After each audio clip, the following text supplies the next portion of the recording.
अस्सलाम वालेकुम, I am Hafza Aliza Yakub. Welcome to my YouTube channel psychological learning with Aliza Yakub. Today we discuss on Horney relational psychology.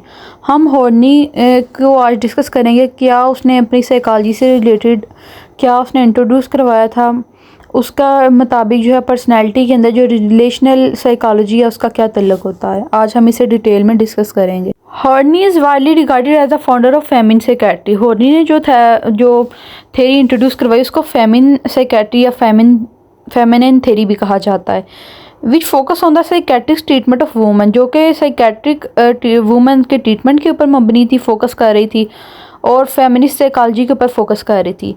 Which study the way in which gender power imbalance effect both mental health and the development of psychological theory. इसके मुताबिक ये था कि जो females हैं उनको भी जो है वो प्रॉपर हकूक़ मिलने चाहिए। जो इम्बैलेंस की जाता है, जो कि मर्द है उसको ज़्यादा आगे प्रायोरिटी दी जाती है, फ़ीमेल को इतनी प्रायोरिटी नहीं दी जाती, जिसकी वजह से जो मेंटल हेल्थ है उसके अंदर इम्बैलेंस आ जाता है। Horney believe that environment and social upbringing rather than instinctive factor largely lead to neurosis. Neurosis क्या है कि ये नेगेटिव फीलिंग होती है, स्ट्रेस होता है, टेंशन होती है, depression type, low mood.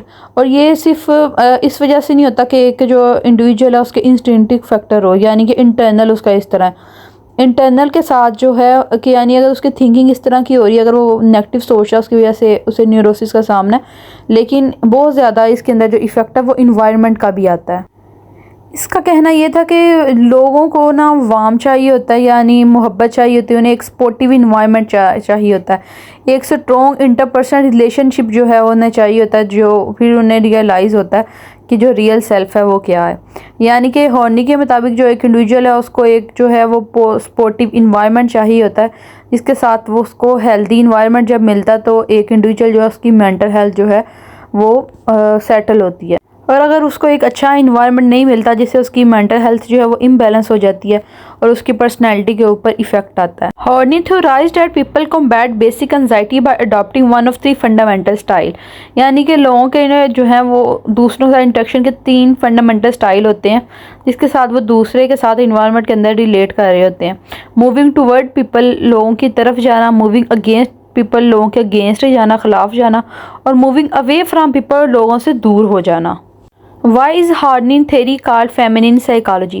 The feminine psychology approach is often attributed to the pioneering work of Karen Horney, a psychologist from the late 19th century। यानी कि feminine psychology जो है ये हॉर्नी ने 19th century के अंदर जो थी इंट्रोड्यूस करवाई। She contradicted Sigmund Freud's psychoanalytic theory, arguing that it is male dominant and therefore harbored biases and phallocentric views।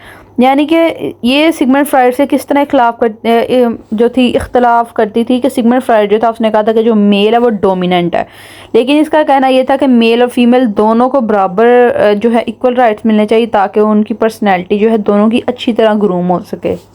One of feminine psychology pioneer Karen Horney asserted that male realities cannot describe female psychology। यानी mail की जो psychology है वो female की psychology को नहीं बता सकती कि मेल को डोमिनेंट कर दिया जाए। इस तरह जो जेंडर के अंदर मेल और फीमेल दोनों आते हैं, दोनों को जो है वो बराबरी के हकूक़ देने चाहिए, दोनों को इक्वल राइट्स देने चाहिए ताकि वो दोनों जो है वो ग्रूम कर सकें। जो फीमेल्स हैं, चाहे वो गर्ल्स हैं या वुमेन, अगर उनको बराबरी के हकूक़ नहीं दिए जाते, उनको एक अच्छा इन्वायरमेंट, वार्म इन्वायरमेंट नहीं दिया जाता, तो वो उनकी पर्सनैलिटी के ऊपर जो है वो बैड इफ़ेक्ट डालता है। हॉर्नी ने जो सेल्फ थ्योरी दी उसमें जो एक इंडिविजुअल हेल्दी पर्सन होता है उसकी एक रियल सेल्फ होती है, और जो न्यूरोटिक पर्सन होता है जो कि टेंशन्स में होता है उसकी जो पर्सनैलिटी, जो उसकी रियल सेल्फ होती है वो 2 सेल्फ में डिवाइड होती है, एक डिस्पाइट सेल्फ और दूसरी ideal self. According to Horney the self is the core of your being, your potential, कि जो एक इंडिविजुअल है उसकी जो सेल्फ है वो ही उसका मुकम्मल उसकी पर्सनैलिटी बनती है उसी की base. What is the interpersonal strategy of Karen Horney? Karen Horney interpersonal theory of adjustment defined 3 different neurotic trends involving characteristics, social behavior and motives. Compliant, यानी कि इसके अंदर भी कारण हॉर्नी ने इंटरपर्सनल स्ट्रेटजी यानी दूसरे इंडिविजुअल के साथ हम किस तरह चलते हैं इन्वायरमेंट में, उसके 3 उसने रूल बताए, या तो हम लोगों से की तरफ जाते हैं, या उनसे दूर हो जाते हैं, या उनसे इख्तलाफ रखते हैं। जब एक इंडिविजुअल ने इन्वायरमेंट के अंदर चलना होता है, उसने अपनी जो एंजाइटी है उससे उसने कोप अप करना होता है तब भी वो जो है वो डिफरेंट कोपिंग स्ट्रेटजीज़ को यूज़ करता है। उसको जो लोग अच्छे लग रहे होते हैं वो उसकी तरफ चला जाता है, मूविंग टूवर्ड्स हो जाता है उनकी तरफ। जो जिनकी बातें उन्हें अच्छी नहीं लग रही होती वो उन्हें रिजेक्ट कर देता है, और जो लोग उसे नहीं पसंद होते वो उनसे दूर हो जाता है। इस तरह वो अपनी जो एनजाइटी होती है, अपनी जो बैड फीलिंग है, जो लो मूड है, उसके साथ वो कोप अप कर लेता है। न्यूरोसिस क्या है? Neurosis, she believed neurosis result from basic anxiety. जब इंटरपर्सनल रिलेशन जो हैं वो अच्छे नहीं रहते हैं, उनके दरमियान वो ख़राब हो जाते हैं, उनकी वजह से जो है वो एंजाइटी आती है सामने। और एंजाइटी न्यूरोसिस यानी कि न्यूरोसिस की वजह से एक जो इंडिविजुअल है उसके अंदर उनके बेसिक एंजाइटी पैदा होती है, और बेसिक एंजाइटी जब एक इंडिविजुअल के साथ आ जाती है वो एंशियस हो जाता है, वो अपने इंटरपर्सनल रिलेशनशिप जो है उनको वो मेंटेन नहीं कर पाता, और वो एक इन्वायरमेंट के अंदर जो है वो सरवाइव नहीं कर पाता। इंडिविजुअल जो है उसकी कुछ न्यूरोटिक नीड्स होती हैं जो कि फुलफ़िल ना हो तो एक जो इंडिविजुअल है वो न्यूरोसिस की तरफ चला जाता है, यानी कि एंजाइटी होने लग जाती है, डिप्रेशन होने लग जाता है। उसमें आता है न्यूरोटिक नीड्स, जो उसमें आते हैं अफेक्शन, अप्रूव करना उसकी सेल्फ को, पार्टनर का होना, फॉर पावर, कि उसको पावर दी जाए, वो हर चीज़ के ऊपर उसका कंट्रोल भी वो चाहता है, एक्सप्लोर करना दूसरों को, एडमायर उसको किया जाए, उसको अचीवमेंट मिले, सेल्फ सफिशिएंसी हो, वो इंडिपेंडेंस हो, यानी कि वो किसी पे डिपेंड नहीं कर रहा, वो खुद इंडिपेंडेंट हो, और उसके अंदर जो है वो परफेक्शन हो। अफेक्शन हो, सोशल कोगनीशन हो, उसको सोशली तौर के ऊपर जो है वो रिकोगनाइज़ किया जाए, उसको लोग जाने, उसको एडमायर किया जाए, उसकी अचीवमेंट के ऊपर जो है खुश हुआ जाए, वो दूसरों को एक्सप्लोर करे, कंट्रोल हो उसके पास, उसकी लाइफ के ऊपर जो है कोई रिस्ट्रिक्शन ना हो, पावर उसको मिले। जब एक इंडिविजुअल की ये 10 न्यूरोटिक नीड्स जो हैं ये फुलफ़िल होती हैं तो फिर उसकी पर्सनैलिटी जो है वो ग्रूम होती है।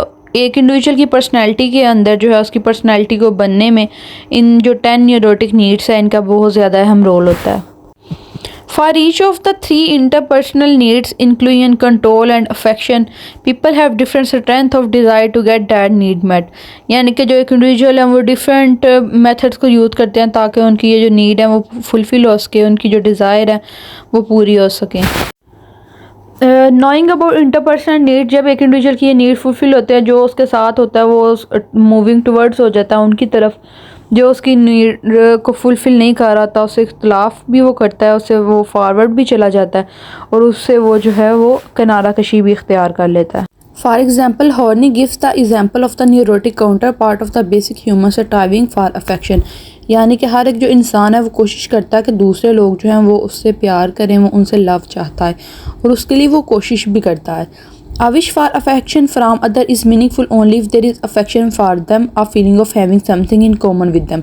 और दूसरे लोगों की तरफ क्यों बढ़ता है कि उनके साथ उसका एक अच्छी बॉन्डिंग बन जाए, जब उसे लगता है कि मेरे दरमियान और दूसरे इंसान के दरमियान, दूसरे इंडिविजुअल के दरमियान में कोई चीज़ कॉमन है। अब हम कोपिंग स्ट्रेटजीज़ को देखते हैं। फर्स्ट में आता है मूविंग टुवर्ड पीपल, जिसमें आता है कि हम दूसरों के साथ एफिलिएट होना चाहते हैं। इसमें एग्जांपल आ जाती है चाइल्ड सीकिंग पॉजिटिव अटेंशन, कि पेरेंट्स से पॉजिटिव अटेंशन चाहना। सेकंड आ जाता है मूविंग अगेंस्ट पीपल, उनसे इख्तलाफ करना, उनके अगेंस्ट जाना। उसमें आता है एग्रेशन, चाइल्ड फाइटिंग और बुलिंग अदर चिल्ड्रन, दूसरे से जो वो लड़ता है और उन्हें बुली करता है चाइल्ड। थर्ड है मूविंग अवे फ्राम पीपल, जिसमें आ जाती है कि दूसरों से दूर हो जाना, यानी आइसोलेट हो जाना, जिसमें एग्जांपल आ जाती है child withdrawn from the world and isolate, यानी वो किनारा कशी कर लेता है, आइसोलेट हो जाता है और अकेला जो है ना वो अडल्ट होता है और लोनली पर्सन वो बनना पसंद करता है। ये 3 कोपिंग स्ट्रेटजीज है जो कि एक इंडिविजुअल है वो यूज़ करता है और अपनी मेंटल हेल्थ को बैलेंस करता है। एक जो चाइल्ड है, एक जो इंडिविजुअल है, उसके दरमियान में ईविल कब आता है, जब पेरेंट्स जो हैं उसे लैक ऑफ वार्मथ होता है, उसको इतनी अटेंशन नहीं मिलती, उसको अच्छी सपोर्ट नहीं मिलती।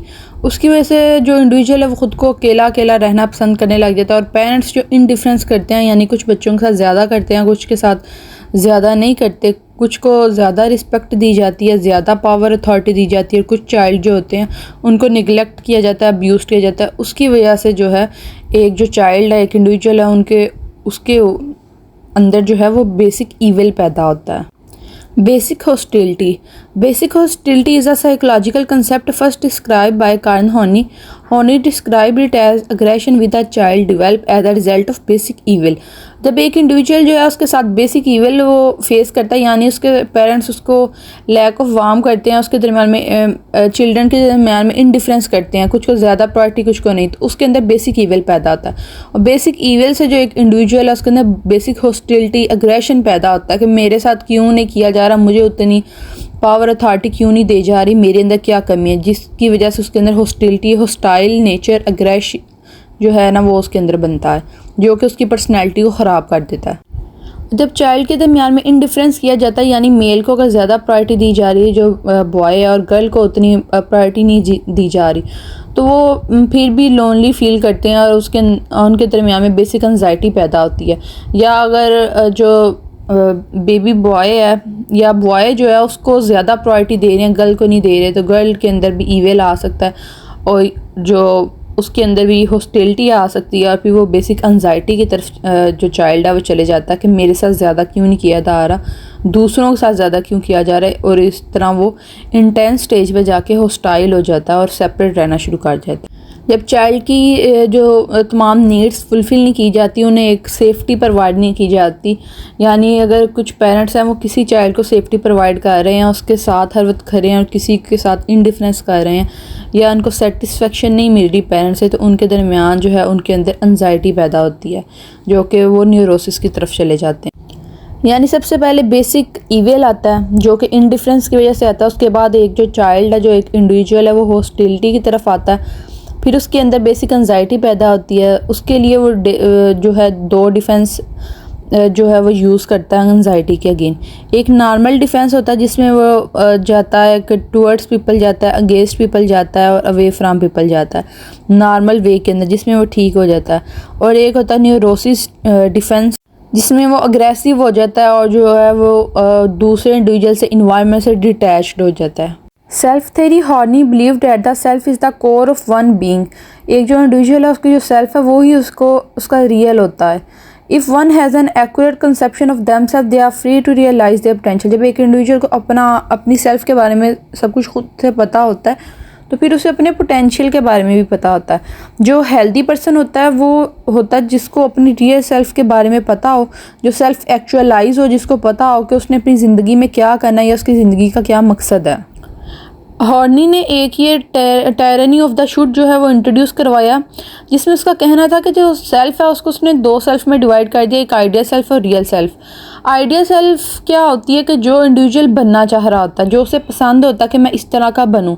और रियल सेल्फ क्या होती है, जो एक इंडिविजुअल खुद होता है, यानी कि रियल सेल्फ जो इस वक्त हम हैं, और आइडियल सेल्फ जो कि हमने सोचा हुआ है कि हमें वो इंसान पसंद है, हम वैसा बनना चाहते हैं, वो हमारी आइडियल सेल्फ होती है।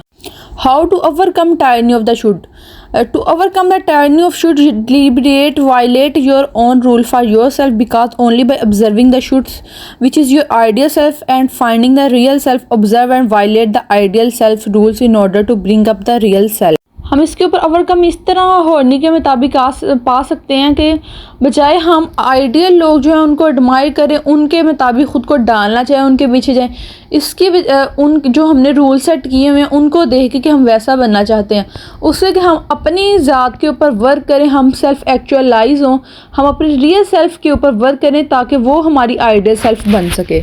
ये थी हमारी आज की वीडियो। उम्मीद है आपको वीडियो पसंद आई होगी। Like the video and subscribe the channel. Thank you so much. Thank you for watching.